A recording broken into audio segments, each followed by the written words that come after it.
একটা সময় তৃণমূল কংগ্রেসের রাজনীতি করে মমতা বন্দ্যোপাধ্যায়ের হাতকে শক্ত রাখতেন শুভেন্দু অধিকারী। সেই শুভেন্দু বিজেপিতে যোগ দিয়ে হয়ে গেছেন মমতার সবচেয়ে বড় রাজনৈতিক প্রতিপক্ষ।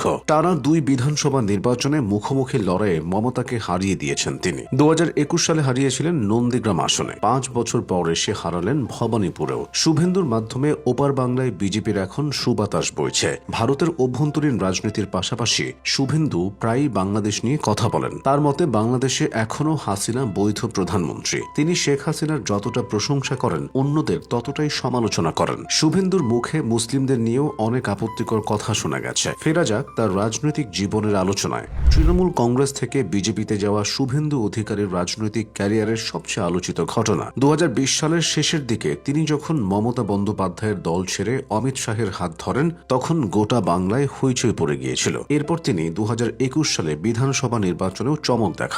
মমতা বন্দ্যোপাধ্যায় তাকে সরাসরি চ্যালেঞ্জ জানাতে নিজের চেনা আসন ছেড়ে নন্দীগ্রামে প্রার্থী হয়েছিলেন। গোটা ভারতের নজর ছিল এই একটি আসনের দিকে। কিন্তু সেই রুদ্ধশ্বাস লড়াইয়ে শুভেন্দু অধিকারী শেষ পর্যন্ত জয়ী হন। এরপর 5 বছর তিনি ছিলেন পশ্চিমবঙ্গ বিধানসভার বিরোধী দলনেতা। এই 5 বছরে শুভেন্দু ধর্মীয় রাজনীতিকে বারংবার সামনে নিয়ে এসেছেন। মুসলিমদের কটাক্ষ করতে এবং বিরোধী দলকে নিয়ে আপত্তিকর মন্তব্য করতেও শুভেন্দু দুইবার ভাবতেন না। শুভেন্দু অধিকারীর রাজনৈতিক ক্যারিয়ার দীর্ঘদিনের। 2007 সালে যখন নন্দীগ্রামে জমি রক্ষার আন্দোলন শুরু হয়, তখন তিনি সাধারণ মানুষের পাশে দাঁড়িয়ে একেবারে সামনের সারিতে ছিলেন। পুলিশের আগ্রাসনের সামনে দাঁড়িয়ে তিনি কৃষকদের জমি বাঁচানোর লড়াই চালিয়েছেন। সেই ঘটনা তাকে রাতারাতি বড় পরিচিতি এনে দেয়। ওই আন্দোলনের উপর ভর করে বামফ্রন্ট সরকারকে সরিয়ে মমতা বন্দ্যোপাধ্যায় ক্ষমতায় আসতে পেরেছিলেন। সেই সময় থেকেই শুভেন্দুকে মেদিনীপুরের ভূমিপুত্র হিসেবে দেখা হতো।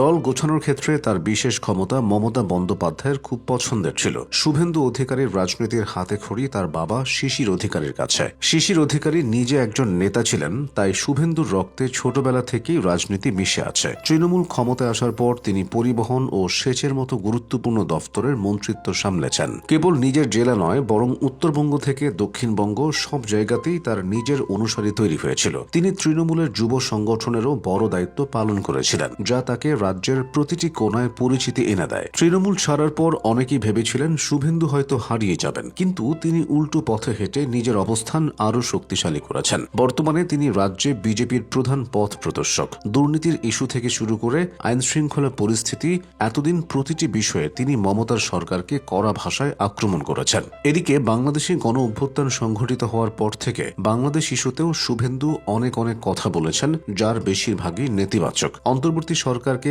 কড়া ভাষায় তিনি আক্রমণ করতেন। ডক্টর ইউনূসের সরকারকে তিনি মৌলবাদী বলে আখ্যা দিয়েছিলেন। এদিকে এসব নিয়ে বাংলাদেশের সমালোচনার ঝড় বয়েছে। বাংলাদেশকে মৌলবাদের ভূমি বললেও শুভেন্দু নিজেই কঠোর হিন্দুত্ববাদের রাজনীতি করেন। তার বহু উস্কানিমূলক কথা মূলধারার গণমাধ্যমে এসেছে। এত কিছুর পরও ভারতের ধর্মীয় রাজনীতি তাকে শক্ত ভিত দিয়েছে। পশ্চিমবঙ্গে বিরোধী নেতা থেকে তিনি এখন সরকার প্রধান হওয়ার পথে। তৃণমূল যতটা না বিজেপির কাছে হেরেছে, তার চেয়ে বেশি হেরেছে শুভেন্দু অধিকারীর কাছে। একসময়ের বন্ধু এখন কঠিন প্রতিপক্ষ হয়ে তৃণমূলের সবচেয়ে বড় চিন্তার কারণ হয়ে দাঁড়িয়েছে। তৃণমূলের ভেতর বাইরের সব বিষয় তার জানা আছে, ফলে বিষয়টা তার জন্য আরো সহজ হয়েছে। আর এভাবেই পশ্চিমবঙ্গের রাজনীতিতে শুভেন্দু হয়ে উঠেছেন অবিচ্ছেদ্য নাম।